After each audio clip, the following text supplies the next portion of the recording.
Welcome to episode 2 of my new series called Getting Up Raw. And in case you missed the last episode, which was the first episode, it is a new series that I'm starting on this channel where I just, talk about whatever contemporary topics there are to talk about, either that have to do with political topics, sociological topics, psychological topics, anything that can create some sort of civil discourse between me and the YouTube community and within the YouTube community in general. So in this episode, we're talking about Doja Cat, who is, a fresh face in today's contemporary pop music scene. If you haven't heard her new single with Nicki Minaj called Say So, it's #1 and it's pretty much everywhere, so you can't not listen to it. It's on the trending list for Spotify, for Apple Music. It's on the radio. She's garnered quite a bit of a following within the past. I don't know. Her tenure has been pretty short so far. I mean, she's only 24 years old, and she's been in the scene for literally 10 minutes. She was only famous prior to this on like TikTok. Her last music video, or not her last music video, but the one that made her big, quote unquote, on YouTube was a music video called Moo, which I'll leave a description for that in the I'll leave a link for that in the description down below so you can check it out. It's interesting. I think that's the right way to describe it. But this girl, she's no stranger to controversy. This isn't her first time dipping her little piggies, in the pool of scandals, this pool of controversies. She said quite a few odd things in the past. A lot of homophobic slurs, a lot of racial shits. I guess there's really no other way to describe it. Her latest scandals actually gotten the attention of the not the queen of controversy. What's her thing? Well, what do they call her? I forgot. But Azalea Banks, right? She's always calling people out. Today she's calling her out. She's calling Nicki Minaj out, all based on the history or the past of Doja Cat. So Doja Cat wrote a song back in 2015 called Dindu Nuffin, right? And I wasn't aware of what that expression meant, but apparently it's a racial slur of an expression based on the interaction between black people and the police. So I guess it's a sort of bastardization of I didn't do nothing, didn't do nothing. So it's pretty, nasty in that connotation when you use it for hate. But regardless, Doja Cat wrote a song about it. And I think to her defense, her initial intention of the song and of the expression, right, was to kind of use it against the oppressors, right? Kind of like the N-word has become a term of endearment or brethren within the black community. She wanted to do the same thing with Dindu Nuffin. But it would appear that the thing didn't really, it didn't do nothing for her, I guess. So it was, it worked against her, and she apologized for it. And the apology seemed sincere, which is what I kind of want to talk about today.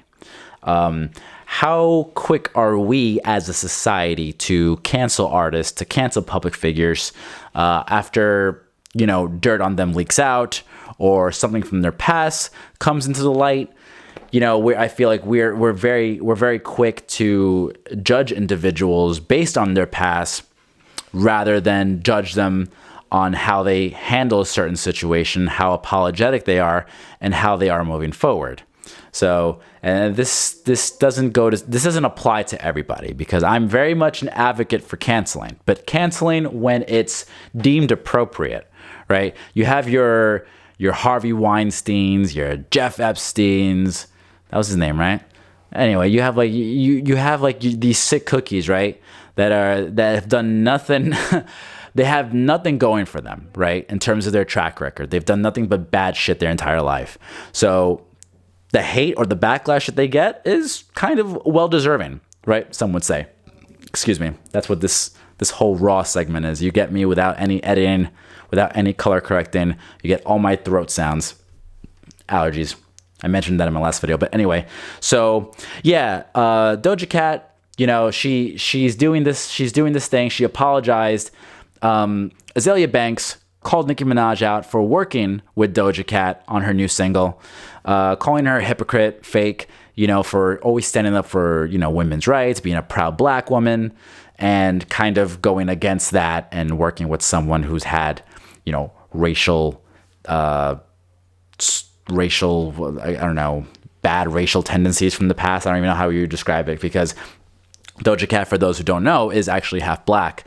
So I don't know to what extent, you know, Azealia Banks takes this hate or this attack towards her. I don't know what the threshold is for someone to try and artistically interpret a racial slur, right? And try to take the energy away from the terminology and use it in a different form, in a different light.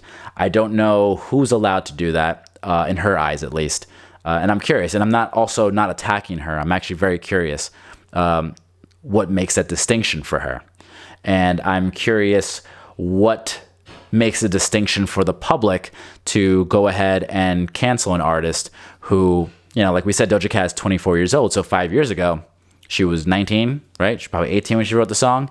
You know, young and dumb, right? Well, we've all been there. I mean, I'm still dumb, right? Still kind of young, but definitely dumb, that's for sure. So we've all said stupid shit in the past. So it's all about how we move forward from those mistakes and how we own up to them.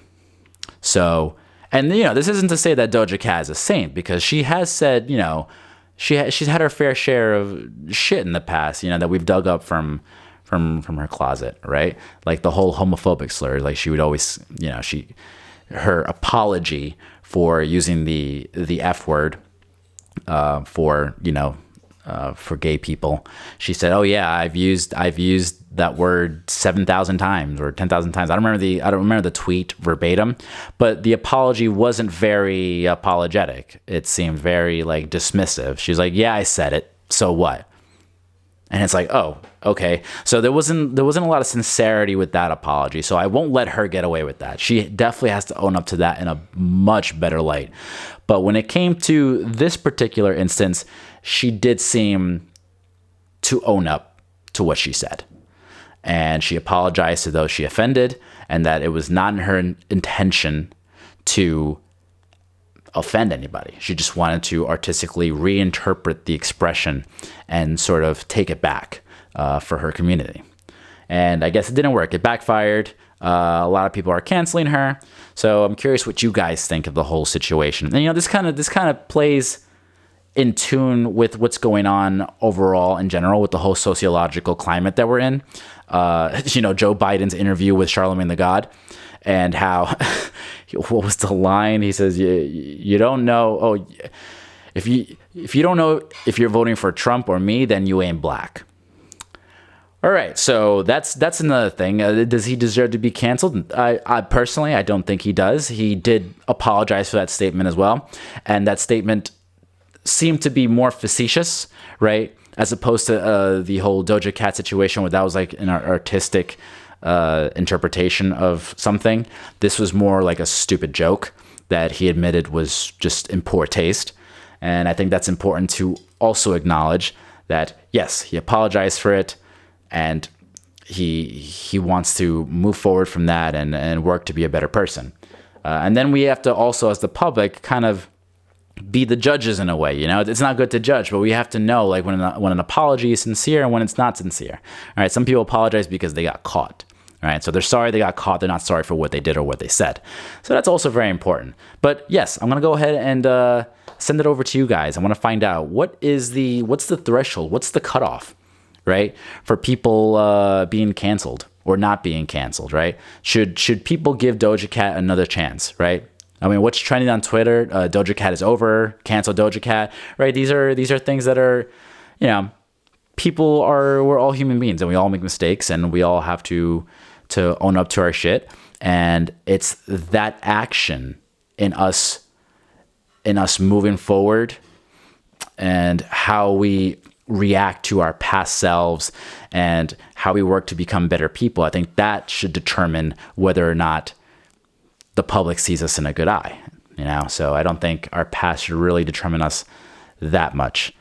And again, I don't want to misinterpret this whole situation because this is just what I've garnered from it. I'm curious to hear what you guys think.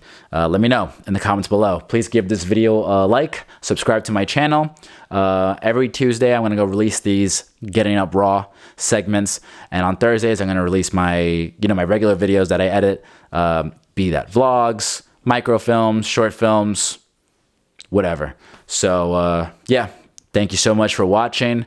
I'm curious to hear what you guys think. If there was anything that I missed out in the story or in the details are very important. So feel free to let me know. I'm looking to learn from you guys, and hopefully you picked up something from here. We'll see. Let's just talk. Civil discourse, baby. That's what it's all about. And, spread the love. Nothing but love. I missed that in my last episode. Someone pointed it out to me. So, yes. Oh, and someone also pointed out that I wasn't drinking tea in my last segment, and I drink tea in all my videos. So I made up for it both. All right. Take it easy, guys, and peace. Nothing but love.